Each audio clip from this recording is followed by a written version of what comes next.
Aujourd'hui, clôture de l'onde enchantée du dragon, dernier jour de ce cycle de 13 jours. Et aujourd'hui, nous sommes le voyageur du ciel cosmique. Les 3 mots-clés du voyageur du ciel, explorer, l'éveil, et c'est le pouvoir de l'espace. Donc on clôt ce cycle du dragon. Et je me suis rendu compte après coup, chaque glyphe est un archétype. Il y a énormément d'informations en fait derrière chaque glyphe. Et sur le dragon, on aurait pu questionner des choses comme l'équilibre du donner et du recevoir. Est-ce que c'est facile pour moi de donner, de nourrir le monde? Est-ce que c'est facile de recevoir, d'être nourri par les autres? Il y a tout ça, il y a toutes ces questions-là. Et en fait, j'ai vu après coup que j'ai surtout abordé à chaque glyphe quasiment comment je me nourris moi-même dans mon espace. Et j'ai trouvé ça intéressant parce que c'était pas calculé, c'est arrivé comme ça, en faisant. Et je me suis dit que c'est plutôt bien parce que on peut avoir la sensation qu'on subit ce monde. On va avoir la sensation qu'on subit l'organisation un peu folle de ce monde, qui fait que nous vivons collectivement le chaos qu'on connaît. Et en fait, dans cette première onde enchantée du Tzolk'in, cette première vague, de pouvoir mettre l'accent sur non, en fait, je subis pas. Malgré les apparences, je subis rien. Malgré les apparences, je peux tout faire. Et c'est vrai que j'ai envie de partager avec vous un autre enseignement qui nous vient de cette terre sacrée du Mexique aussi, qui est partagé dans la Tenségrité, ce qu'a créé Carlos Castaneda et ses 3 compagnes, qui est le point d'assemblage. Pour ceux qui ont lu des livres de Castaneda, et puis pour les autres, à un moment donné, dans un des livres, je crois que c'est dans La Force du Silence, où Don Juan dit à Carlos Castaneda, il est temps que l'humanité ait connaissance de l'existence du point d'assemblage. Et le point d'assemblage, c'est quoi? C'est dans notre système énergétique, à un endroit donné, où les voyants de l'ancien Mexique, qui ont donc une perception accrue, voyaient que toutes les lignes informationnelles, les lignes énergétiques de l'univers nous sont là constamment et nous traversent. Et elles arrivent dans notre sphère lumineuse, qui s'appelle notre espace énergétique, par un point. Et ce point, quand on est enfant, il est mouvant, et au fur et à mesure de l'éducation, de la socialisation, de ce que Don Miguel Ruiz, un autre enseignant toltèque, parle de domestication, ce point finit par ne plus bouger, il reste fixe, à peu près comme ça derrière le dos, il reste fixe, et ce qui fait que tout le monde est d'accord sur la perception que nous avons du monde. Et ce qu'on apprend à faire dans la tenségrité, c'est bouger légèrement ce point d'assemblage. Bouger ce point d'assemblage, ce qui nous permet de percevoir les choses différemment.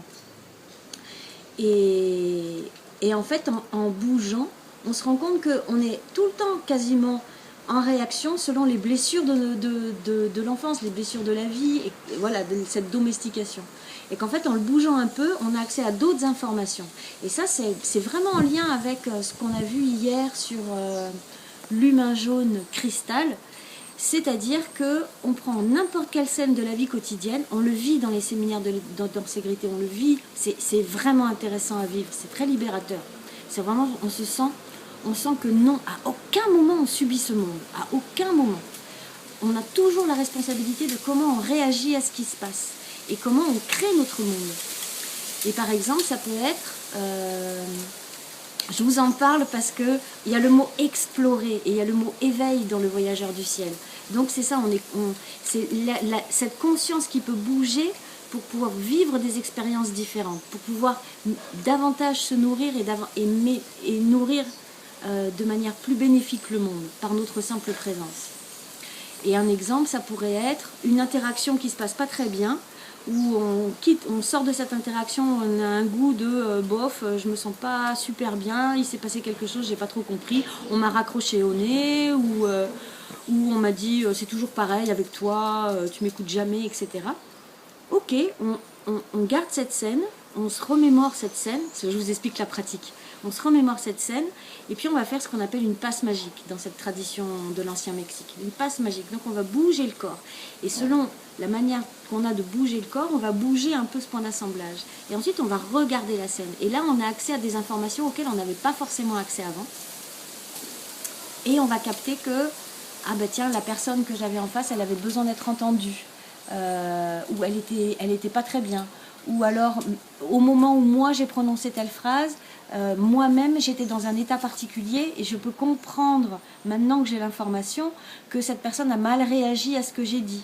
Parce que j'étais pas super alignée, parce que j'étais pas super claire, parce que je gardais le souvenir d'une ancienne interaction où cette personne m'avait agacée, ou je ne sais quoi, un jugement, quel qu'il soit. Ou elle me rappelle ma mère quand j'avais 4 ans, qui m'avait dit gna gna gna. Tout un tas de choses comme ça. Et donc en fait, et on bouge, et on rejoue la scène. Et ce qui est très intéressant, ça c'est vraiment merveilleux à vivre, c'est que sans dire à la personne, ça s'appelle du théâtre de l'infini, sans dire à la personne qui joue notre scène avec nous, qui joue l'autre personne dans le cadre de cette interaction, sans le dire, on capte l'information et donc on va bouger à l'intérieur de soi son espace, son émotion, son dialogue intérieur, etc. C'est ok, j'y vois plus clair. Et sans rien dire à la personne, on va rejouer la même scène. Sauf que c'est complètement différent. Et les choses, elles sont... Et on les rejoue jusqu'à ce qu'on sente que là, c'est parfait. Là, il y a quelque chose qui est aligné. Les personnes se rencontrent. La scène est claire. Je me sens claire. Je me sens bien. La personne en face, etc. Donc, en fait, ça nous dit, on ne subit jamais. On ne subit jamais. Et j'avais envie aussi de partager avec vous. Je suis un petit peu longue aujourd'hui, mais c'est dimanche. J'imagine que vous avez plus de temps. Envie de partager avec vous. C'est une amie qui m'a raconté un jour, elle était au cinéma Utopia de Bordeaux. Utopia, merci. Et elle assiste à la première d'un jeune réalisateur qui a fait un documentaire sur la forêt d'Amazonie. Et elle me raconte ça. Elle raconte qu'à la fin, le jeune réalisateur est là et il fait les questions-réponses. Et qu'il y a quelqu'un qui lève la main et qui est genre, mon Dieu, ce qu'il vient de voir sur l'écran pendant 1h30 de ce qui se passe en Amazonie, mais mon Dieu, quoi faire, qu'est-ce que je peux faire, etc. Donc il demande. Et le jeune réalisateur répond et lui dit, j'ai eu exactement la même réaction que toi dans un village face à un ancien quand je découvre l'ampleur de tout ce qui s'y passe et de cette perte et de cette destruction, etc. Culturelle, naturelle, tout. Il dit, j'ai la même émotion et je suis là devant cet ancien. Mon Dieu, mais quoi faire? Mais qu'est-ce qu'on peut faire? Est-ce que vous avez une idée? Et l'ancien répond, me raconte mon ami, tranquille, commence par t'occuper de toi. Commence par aller bien. Et comme ça, tu vas pouvoir aider.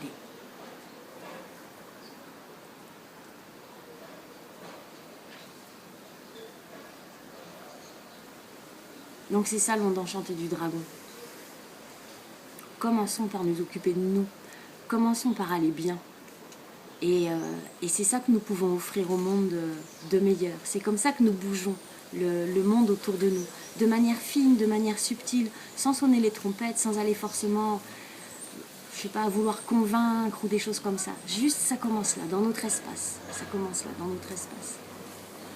Et toujours dans cette tradition toltèque, Don Miguel Ruiz, il dit, nous naissons avec un message pour ce monde. Et ce message, c'est nous-mêmes.